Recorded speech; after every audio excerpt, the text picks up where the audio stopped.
یاد سمینار د هلمند پوهنتون د رئیس شیخ الحدیث والتفسیر الحاج مفتي محمد شریف الله اب احمد صاحب له لوري پیل سو. نوموړي په خپله وینا کې د اسلامي عقیدې پر بنسټ د تاریخي مسؤلیت، دیني احساس او فکري بیداري ارزښت ته اشاره وکړه. هغه وویل چې زموږ پلرونو او نیکونو د اسلام سپېڅلې عقیدې په رڼا کې تل د خپل هیواد ننګ او دفاع کړې ده او خپل تاریخي مسؤلیت یې ادا کړی دی.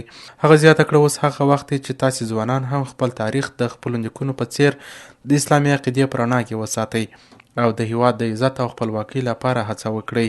نوموړي ټینګار وکړ چې هیڅکله پردي زموږ هیواد نسي آبادولی، بلکې د هیواد د جوړولو مسؤلیت خپله د همدې خاورو د بچیانو پر اوږو دی. هغه محصلانو ته سپارښتنه وکړه چې د تیر تاریخ څخه عبرت واخلئ، د شخصي ګټو پر ځای ملي ګټو ته لومړیتوب ورکړئ، زحمت او ستړیا وزغمئ او د لوړو موخو لپاره کار وکړئ. د سمینار په دوام کې دا هم وویل سوه چې ځوانان باید لوړ فکر، پراخ نظر او ملي یوالي خپل اصل وګرځوي. نوموړي د نبوي حدیث شریف په استناد څرګنده کړه چې که تاسې له عمراو څخه ناهیلي سئ، ښېرا مه ورته کوئ بلکې دعا ورته وکړئ.